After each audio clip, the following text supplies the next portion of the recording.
Assalamualaikum warahmatullahi wabarakatuh. Perkenalkan, nama saya Muhammad Fadli Idrus dari Fakultas Perikanan dan Ilmu Kelautan, jurusan Manajemen Sumber Daya Perairan, Universitas Negeri Gorontalo.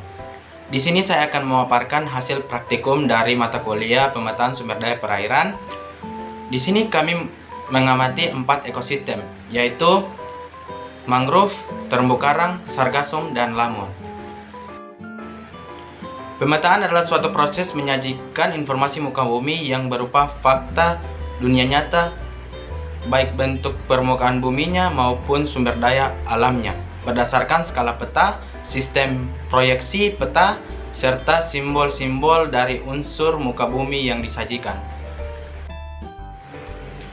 Ekosistem mangrove merupakan ekosistem yang berisi kumpulan tanaman mangrove yang sering dijumpai di daerah pasang surut dan menempati sistem yang besar di sepanjang wilayah pesisir yang dangkal, estuari, dan delta.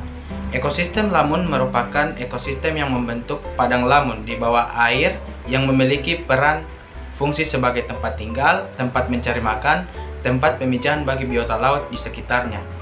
Ekosistem terumbu karang merupakan suatu ekosistem yang terbentuk dari bahan baku kapur yang dibuat oleh hewan karang. Ekosistem mangrove, lamun, dan terumbu karang memiliki peran, fungsi, dan manfaat bagi biota laut dan masyarakat di sekitar.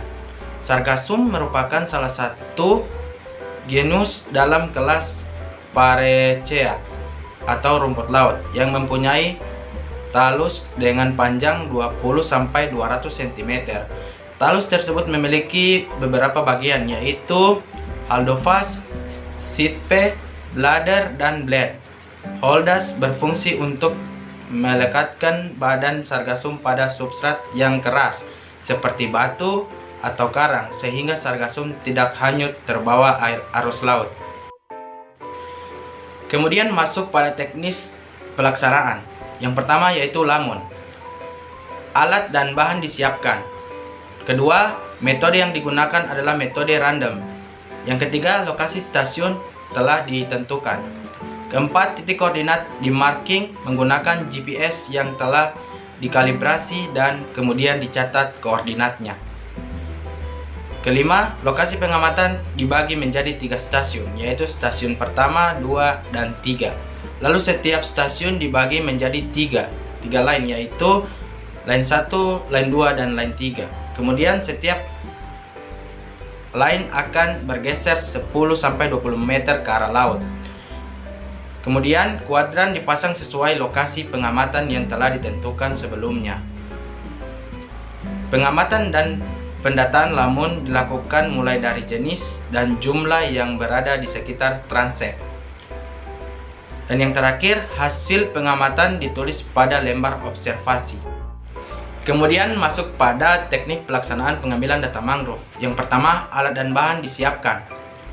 Kedua, pendataan daerah lokasi dilakukan menggunakan bantuan citra dan random start kit. Ketiga, lokasi stasiun yang akan diteliti ditentukan dan diambil citranya dengan menggunakan Google Earth. Plot transek dibuat dengan ukuran 10x10 meter, subplot 5x5 meter, dan subplot 1x1 meter pada setiap transek. Yang kelima, hasil pengukuran diameter batang, ciri-ciri lain dari pohon mangrove di stasiun yang telah ditentukan dicatat di buku yang telah disediakan. Yang terakhir, jenis atau spesies mangrove yang telah diteliti diidentifikasi berdasarkan data yang telah ada. Masuk pada ekosistem terumbu karang. Terumbu karang yang telah diamati sepanjang transek menggunakan skin dive.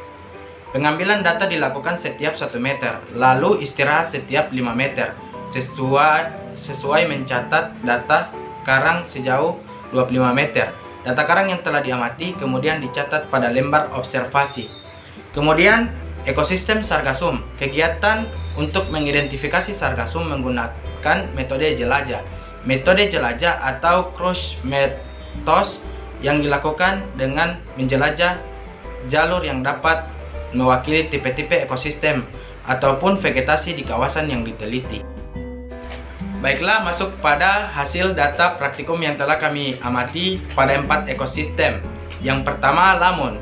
Pada ekosistem lamun kami mendapatkan beberapa jenis, Yang pertama Enhalus acroides, Halodule pinofolia, Syringdum isoetofolium, Cimodea cerulata, Thalassia hemprici, Halophila opalis, Halophila uninervis, Cimodacea rotundata.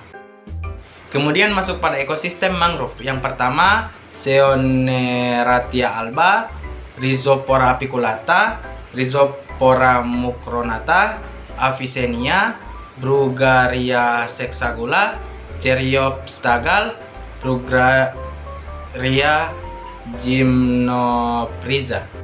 Kemudian masuk pada ekosistem Sargassum. Yang pertama Gracilaria coronapifolia, yang kedua Amphipora plagisma, yang ketiga Diota pinnatifida, yang keempat Padina australis, yang kelima Halimeda macroloba, yang keenam Turbinaria conoides, dan yang terakhir Enteropora sp.